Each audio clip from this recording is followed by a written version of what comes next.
Do you really have to go? Clara's voice quivered as her fingers traced the sleeve of my jacket. I smiled, though my chest tightened. You know I do. This is the chance I've worked for my whole life. Just 1 year. Then I'll come back for you. Her eyes lifted to mine, shimmering.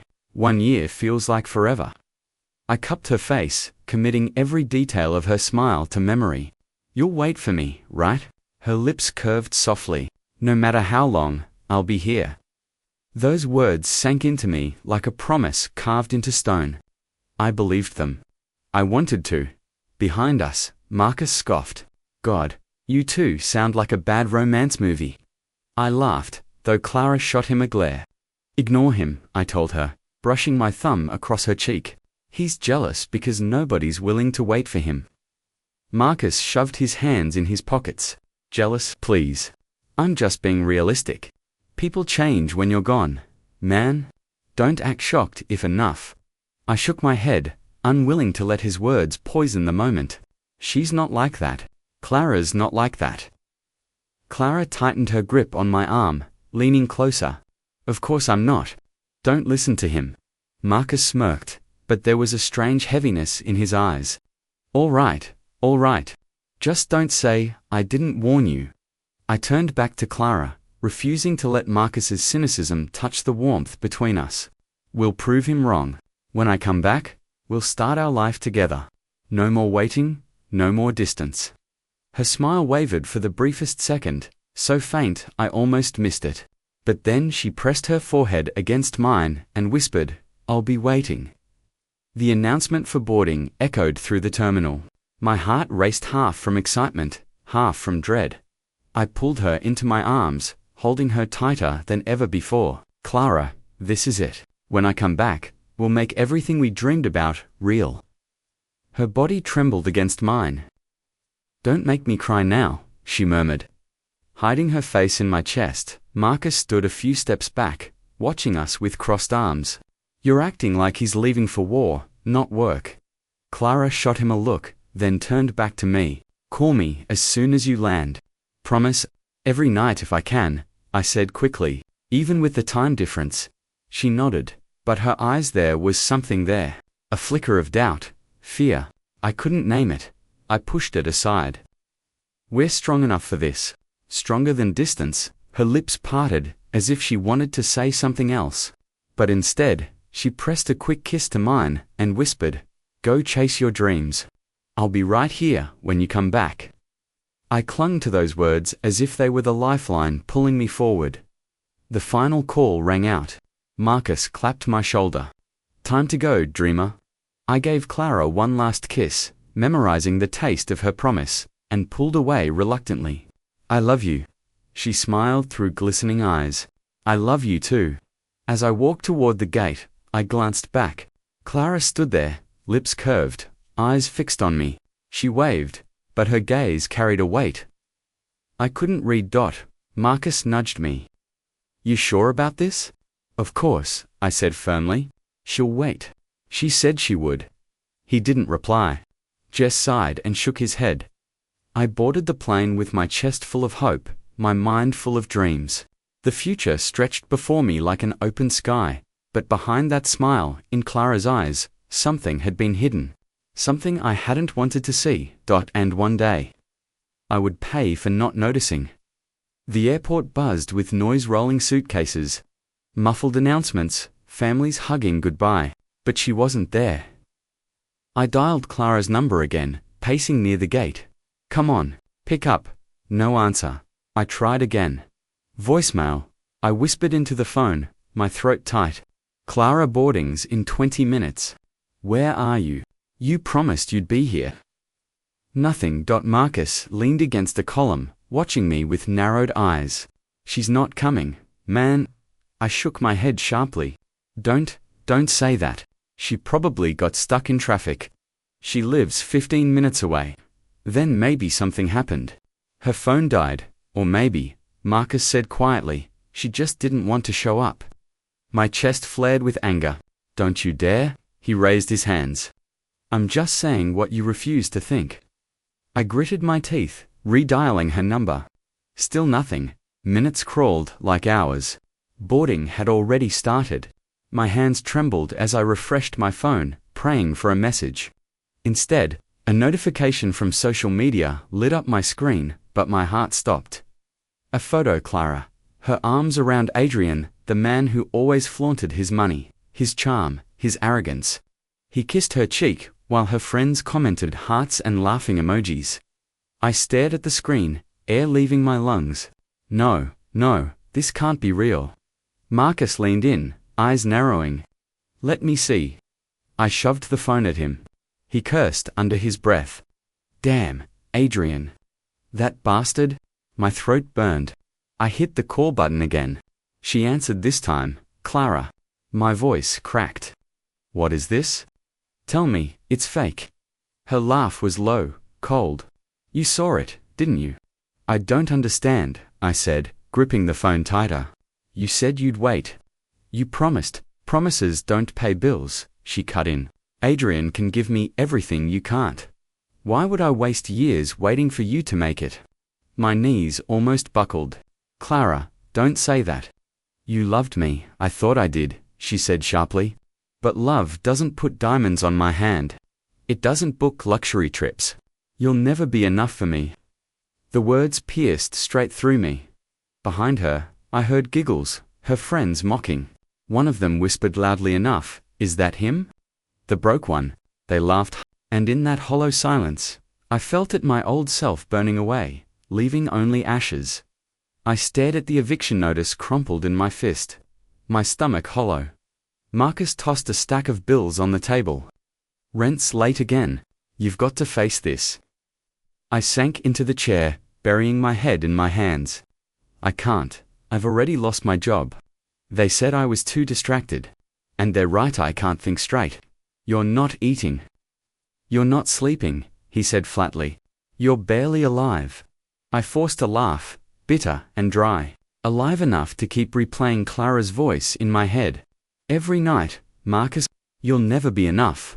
Over and over, like poison. He leaned closer, eyes sharp. She's not worth your sanity. She's not worth your life. I slammed the table, my voice cracking. Then why does she still control me? Why can't I shut it off? Marcus sighed, rubbing his face. Because you loved her. And you gave her everything. But she didn't give a damn. Silence stretched. My chest burned as I whispered, I see them everywhere. Photos of them smiling. Her friends mocking me in comments. It doesn't stop. He pulled the phone from my hand and tossed it onto the couch. Then stop feeding the wound. It's not that easy, I said, my voice low. Food tastes like ash. Water feels heavy. Even breathing hurts. What's the point? The point, Marcus said sharply, is that you're still here, and I'm not letting you die for her. I looked away, the room spinning. Maybe I already did. His jaw clenched. Don't talk like that. You think Clara's losing sleep over you. She's sipping champagne with Adrian while you rot. And you're letting her win. The words stabbed, but something in me stirred. I whispered, I don't even recognize myself anymore. I was supposed to be someone. I was supposed to fight for my dreams. Now I'm nothing. Marcus grabbed my shoulders, shaking me hard. Then wake the hell up. Either you let this destroy you, or you turn it into fuel. His voice cut through the fog. I stared at him, breath uneven.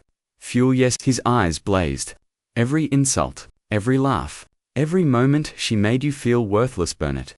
Use it, don't lie down in ashes. Rise from them. Tears stung my eyes, hot and sharp. And if I fail, then at least you tried, he shot back. But if you quit now, you're nothing but her prophecy come true. His words hammered inside me. I whispered, broken but steady. I don't want her prophecy to be true. Then prove her wrong. The silence between us was thick, broken only by my ragged breathing. For the first time in months, I felt something other than despair flicker. Faint, but alive.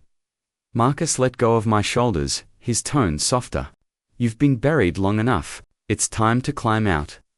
I sat there, shaking, staring at the cracks in the wall. My life was rubble, but maybe, just maybe, it wasn't over. Fuel, I repeated under my breath. Not ashes. Marcus gave me the smallest smile. That's the start. And in that moment, a fragile spark lit inside me. I wiped the sweat from my forehead as I stacked boxes in the back of the warehouse. My hands were raw, my shirt clinging to me, but at least I was working again. Marcus leaned against the doorway, smirking. From business suits to carrying crates, quite the glowdown, I grunted. It's work. And right now, I need work. He studied me. You don't look broken anymore. Not whole either, I muttered. But I can't stay on the floor forever. When my shift ended, I grabbed my worn notebook and sat at a corner cafe. I forced myself to study, numbers blurring in front of me. That's when I heard a voice I hadn't heard in years. Still chasing numbers, I looked up. My chest tightened. Professor Harris. He smiled faintly, grey hair catching the light. I thought you vanished after graduation. What happened to you? My throat tightened. Life happened. He pulled out a chair. Mind if I join? I nodded, still stunned. He glanced at the notebook. You were one of my brightest students. Sharp, hungry. Then you disappeared. Why? I hesitated. How could I explain Clara, the betrayal, the nights wasted in grief? I lost my way. Harris leaned forward. And are you planning to stay lost? The question hit harder than I expected. No, not anymore. Good, he said firmly. Because talent like yours shouldn't rot in warehouses. Come by my office tomorrow. There's someone I want you to meet. I blinked. Why? After all this time, why help me? He chuckled. Because I don't waste potential. And because you look like a man ready to fight again. The next day, I stood in his office, my nerves rattling. A group of men and women in suits gathered around the table. Harris motioned to me. This is the one I told you about. Sharp mind. Stronger than he looks. One of them, a woman in glasses, raised an eyebrow. What makes you think you're ready for this world again? I swallowed. Because I've been broken. And once you've been broken, you learn how to stand on shards. There was silence. Then Harris smiled. That's why he belongs here. After the meeting, I pulled him aside. You didn't have to do that. They looked at me like I was a stray dog. He patted my shoulder. Let them look. Prove them wrong. I clenched my fists. I don't know if I can. You can, Harris said sharply. But you'll bleed for it. Long nights, endless rejection, people waiting for you to fail. Can you take that? I met his gaze. I've already survived worse. He smirked. Good answer. Weeks blurred into months. Harris pushed me harder than anyone ever had. Long hours with numbers, strategies, failed pitches, rejections piling up. One night, after another failed presentation, I slammed my notebook shut. I can't keep doing this. They don't take me seriously. Marcus, sitting across the table, raised his brows. And what are you going to do? Quit? I'm tired. Marcus. My voice cracked. Every day feels like climbing a mountain with weights on my back. He leaned in. Then climb harder. You said you'd prove her wrong. Was that just talk? I rubbed my eyes, shaking. I don't know. Professor Harris entered then. The office lights flickered overhead as I stared at the spreadsheet, numbers twisting together until they blurred. My head ached, my hands trembled, but I refused to stop. A voice cut through the silence. You're still here. I looked up. Evelyn leaned against the doorway, arms crossed, her sharp eyes scanning me. Just finishing, I muttered.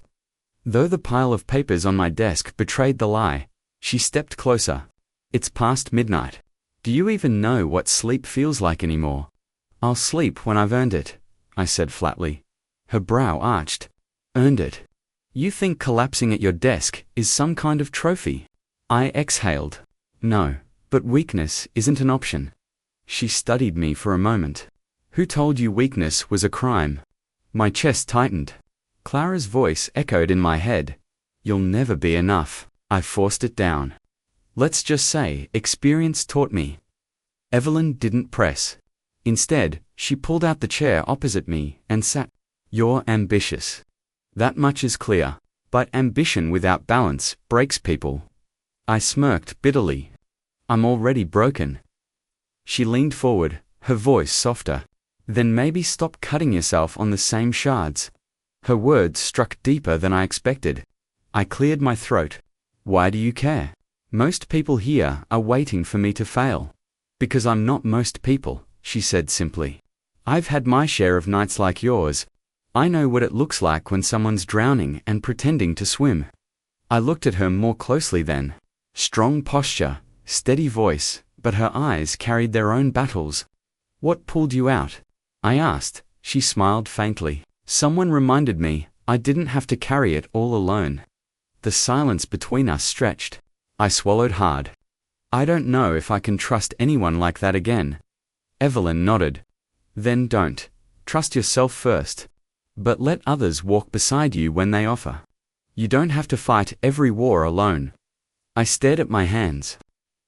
The scars from endless work, the exhaustion etched into my bones, they were all I had left. Yet her words stayed echoing. The next morning, Marcus noticed me staring at nothing over coffee. You look like you saw a ghost. Not a ghost, I muttered. Someone. Different. He smirked. Different good, or different trouble. Good, I admitted reluctantly. She doesn't look at me like I'm a lost cause. Marcus leaned back. And you're letting her? I frowned. I didn't ask for help. He shook his head. Sometimes help doesn't wait for you to ask. That night, after another grueling meeting, Evelyn approached me again. You skipped lunch. And dinner, probably. I wasn't hungry, I lied. She set a sandwich on my desk. Eat, or at least pretend to. I stared at it. You don't have to, I know, she interrupted. But I want to. The simple act unsettled me. No strings, no mockery. Just quiet support. I took the sandwich slowly, almost ashamed. She smiled. See? Not that hard. I let out a breath I hadn't realized I was holding. You're strange. She chuckled. Because I care if my colleague doesn't starve. Because you don't expect anything back. Her eyes softened. Not everyone takes advantage of love, you know. The words pierced me like a blade, because Clara's face flashed instantly. I set the sandwich down, my appetite gone. Evelyn noticed but didn't push. One day, she said gently, you'll believe that again. For the first time in years, I wanted to.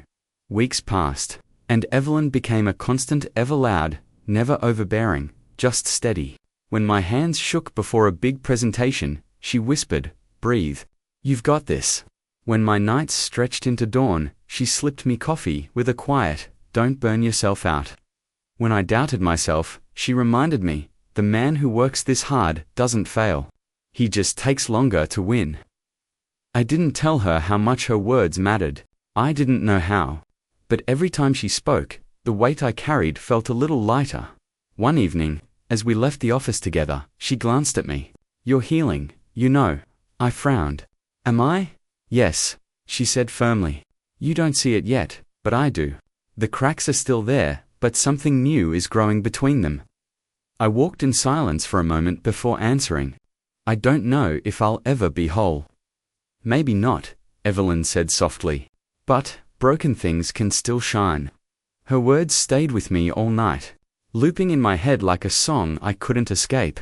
For the first time since Clara left me, I realized something terrifying.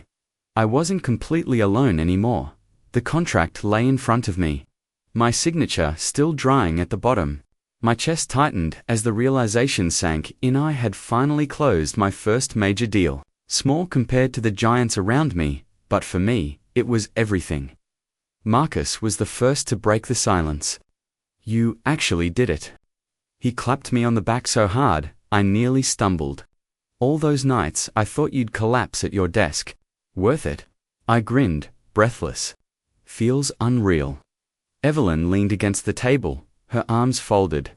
Unreal. You fought tooth and nail for this. Nothing about it was luck. Luck or not, I said, I thought I'd never see this day. Professor Harris, who had guided me through every stumbling step, nodded with quiet pride. This is only the beginning. Remember that the room buzzed as colleagues filtered in, some offering stiff handshakes, others barely disguising envy. One of them, another muttered, Won't be long before the big clients crush him. I forced a smile. Watch closely. I'm not stopping here. Their laughter echoed down the hall, but for once, it didn't weaken me. When Marcus caught up, he smirked. You just painted a target on your back. Good, I said. Let them aim. I'll be ready. That evening, Evelyn walked beside me as we left the building. You know, she said, today should have been about celebration. But you spent half of it fighting ghosts and rivals. Maybe that's what drives me. Or maybe, she countered, you're afraid of what happens if you stop fighting. Her words lingered. She always saw deeper than I wanted her to. We reached the corner where we usually parted ways. She paused, looking at me. Congratulations again. Don't let anyone, living or ghost, take this from you. I managed a small smile. Thanks for everything, she nodded, turning to go. Get some sleep, tonight. You've earned it. But as I lay in bed, staring at the ceiling, Clara's laughter echoed louder than ever. My chest tightened with both triumph and emptiness. I had won. Yet it wasn't enough, not yet. The glass doors slid open, and the name on the wall hit me like a punch, Adrian Holdings. The very letters I once associated with humiliation now stood across from mine on the merger proposal. Marcus leaned close, whispering, You sure you're ready for this? I've been ready for years, I muttered, though my chest throbbed like it might tear open. Inside the conference room, polished wood gleamed beneath bright lights. My eyes swept the table and froze. Clara, she sat near the end. Papers neatly stacked, her hair tied back the way I once loved. Her lips curled into a smile, but when our eyes locked, the smile faltered. I forced myself to sit across from her. Steady, unreadable. Welcome, Adrian said, rising from his chair. His voice was smooth, arrogant. He extended his hand. It's been a long time. I shook it. His grip was firm, too firm, his grin wide enough to mask the flicker of unease in his eyes. Yes, I said evenly. Too long. Marcus smirked behind me. Can't wait to see how this plays out. Adrian gestured to the man beside him. My father, Richard, he built this empire. Richard Adrian was older, his hair silver, his posture stiff but commanding. His eyes assessed me with the cold sharpness of a hawk. So you're the one giving my son a run for his money, he said. I don't run after money, I replied calmly. I build. A pause followed. Richard's lips twitched, almost amused. Clara's voice finally broke the silence. Shall we begin? Her tone was professional, but I caught the slight tremor beneath it. Of course, I said, flipping open my folder. The meeting began, numbers flying across the table, strategies laid out. I spoke clearly, directly, refusing to shrink under Adrian's smirks or Clara's stolen glances. Marcus filled in details. Evelyn chimed through the speakerphone. And slowly, the balance of power shifted. At one point, Adrian leaned back, sneering. Impressive. I didn't think you'd come this far. Last I remember, you were on the ground. I interrupted. My voice calm but sharp. Yes, I remember too. But I didn't stay there. His jaw tightened. Clara lowered her gaze. Richard tapped his pen. Enough reminiscing. What matters is profit. The room quieted, and I felt their eyes on me. For years, I had dreamed of this moment of standing across from the man who stole everything. With Clara by his side, forced to see me as more than the broken shell they left behind, Richard leaned toward me. Tell me, why should we merge with you? What do you offer that my son's empire lacks? I met his stare. Adaptability, hunger, the ability to rise when everything says you can't. Your empire is strong, yes, but it's rigid. Mine bends, shifts, and grows. Silence followed. Then Richard chuckled. Bold, I like bold.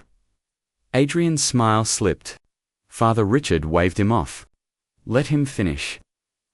Clara finally spoke again, her eyes flicking nervously between me and Adrian. And what about loyalty? Partnerships aren't just numbers. They're trust. Her words stung. I leaned forward. Loyalty. I know its value better than anyone here, because I know what it feels like when it's betrayed. Her lips parted, but no words came. She looked down, her hands tightening around her pen. Adrian shifted, forcing a laugh. Old history. Nothing relevant now. History, I said softly, is the foundation of everything. Ignore it, and it repeats itself. Marcus kicked me lightly under the table, a warning. But I didn't waver. Richard studied me for a long moment, before leaning back. You've got fire, that can burn a company down, or make it unstoppable. The meeting pressed on, every exchange, a tug-of-war. Clara's voice trembled whenever she addressed me, and Adrian grew sharper, his arrogance cracking under pressure. When the final numbers were laid out, Richard stood. We'll review, then reconvene. But I'll say this, his gaze landed on me. You're not the boy I expected. You're a man who's learned the cost of failure. I inclined my head. Failure was my greatest teacher. Adrian's jaw clenched, but he forced a thin smile. We'll see who comes out on top. Clara rose slowly, gathering her papers.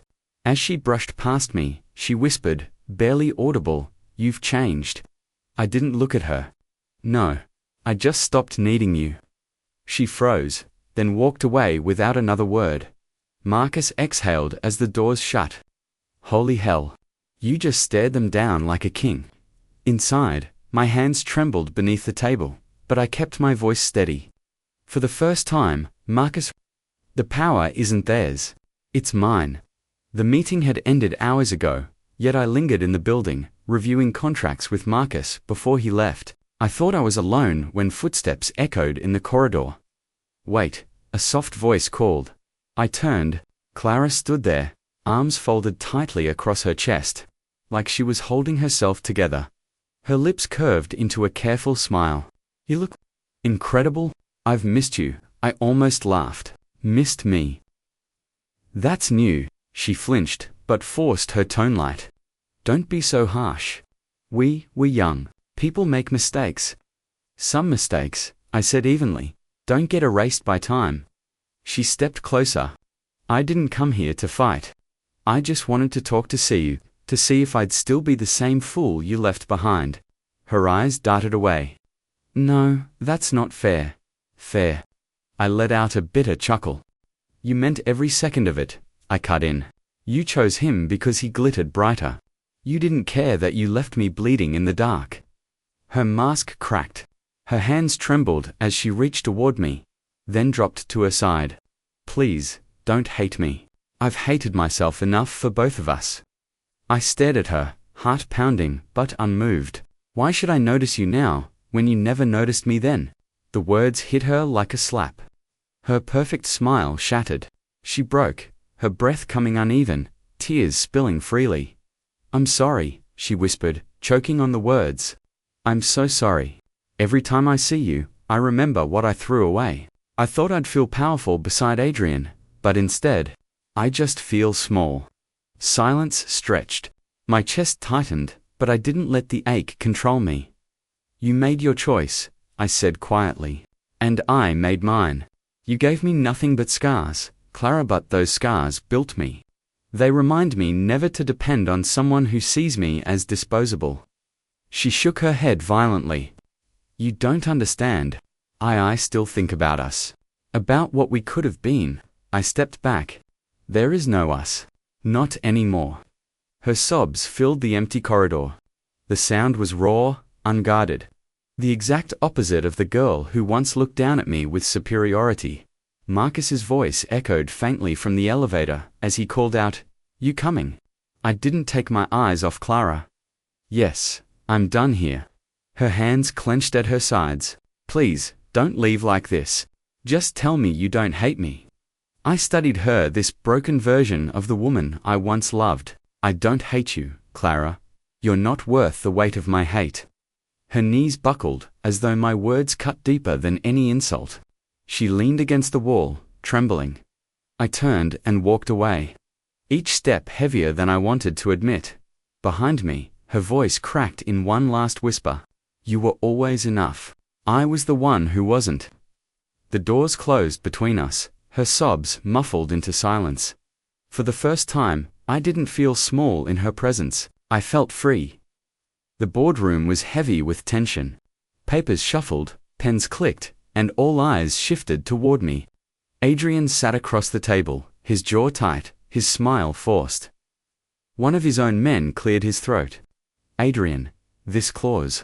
It favors him. His eyes flicked toward me, then back at Adrian. Adrian snapped, stay in line. I know what I'm doing. I leaned forward. Do you? Because from where I'm sitting, your empire is slipping. And your allies seem to notice it too.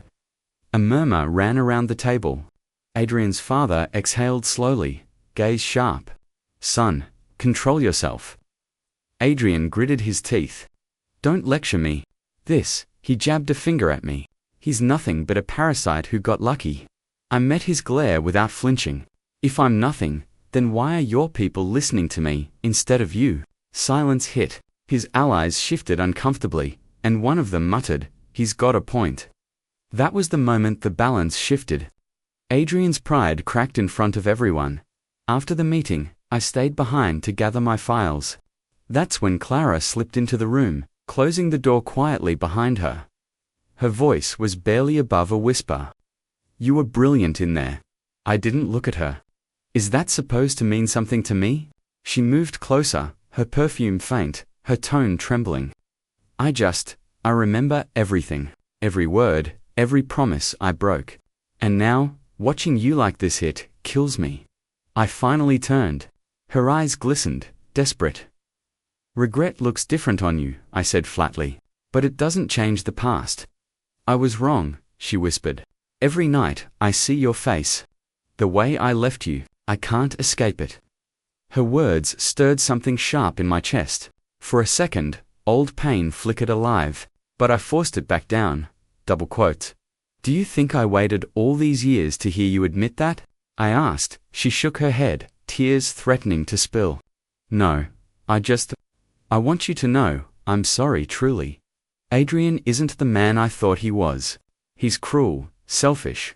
I thought I chose strength, but I chose a prison. I exhaled, steady and controlled. And now you want release from the very cage you walked into. Her lips quivered. I don't want release. I want forgiveness. I stood, facing her directly. Forgiveness isn't the same as forgetting. I've already moved past you even if the scars remain. Her face crumpled, the last of her defenses gone. Please, she whispered, voice breaking. Don't leave me with this regret. Say something. Anything. I studied her for a long moment. The girl who once laughed at my ruin now looked like a shadow of herself. You made your choice. Clara, I said softly, but firmly. And so did I. The difference is, I survived mine. Her tears fell freely now, silent and heavy. Behind her, the door opened, and one of Adrian's allies poked his head in. We're moving forward with your terms, he told me, ignoring Adrian entirely. His tone was clipped, decisive. Clara turned to look, her face pale. She realized that two Adrian's own people had shifted sides. I gathered my papers calmly.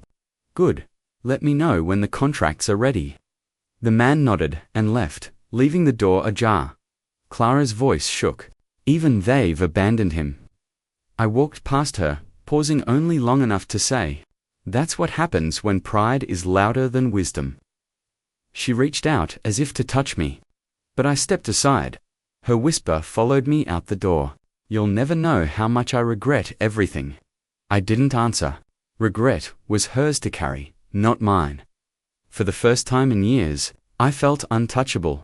The ink dried, and with it, Adrian's empire bent to my terms. The room emptied slowly, his allies, now my partners, leaving only the three of us, Adrian, Clara, and me. Adrian slammed his fist on the table. This isn't over. I looked at him steadily. It already is. The contracts say so. His father's voice, weary, cut through the silence. You'll learn humility, son. For once, listen instead of shouting.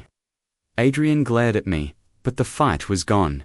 He stormed out, leaving Clara standing by the window, her reflection trembling in the glass dot. Her voice was fragile. So, that's it. Everything we built, everything I thought we had, gone. I slipped the final file into my briefcase. You chose your foundation. It was always sand. She turned toward me, eyes wet. Do you hate me this much? I paused, then shook my head. No, I just don't need you anymore. Her breath caught, as if the words struck deeper than rage ever could. I thought power would make me happy. I thought Adrian would give me the world, but you carry the world now. I closed the briefcase with a sharp click. I don't carry the world. I carry myself. That's enough. Her voice cracked. And me? What am I supposed to carry? I walked toward the door. Your choices. She reached out faintly, as though her fingers could rewind time. If I begged, I cut her off. Don't. Silence swelled between us, heavy with everything unsaid. She lowered her hand, tears slipping free. But I didn't wait for more. Outside, the air felt sharper, cleaner. My car waited at the curb, sleek, black, untouchable. The driver opened the door, but before I stepped inside, Clara's voice carried faintly from behind me. Was I ever anything to you? I turned halfway, enough to let her see my face. You were a lesson, and I learned it. I slid into the car. The leather was cool against my skin, the world outside muffled as the door closed. For the first time, I felt light, not because I had destroyed them, but because I had proven I survived. The driver asked quietly, "Home, sir?" I nodded, "Yes, home." As the car pulled away, I glanced once in the mirror. Clara shrank into the distance, a figure drowning in silence. I leaned back, letting the city blur by. My scars were no longer chains. They were proof that I rose, proof that I endured, proof that I was stronger than the ghosts that tried to bury me. For the first time in years, I wasn't chasing revenge. I was free.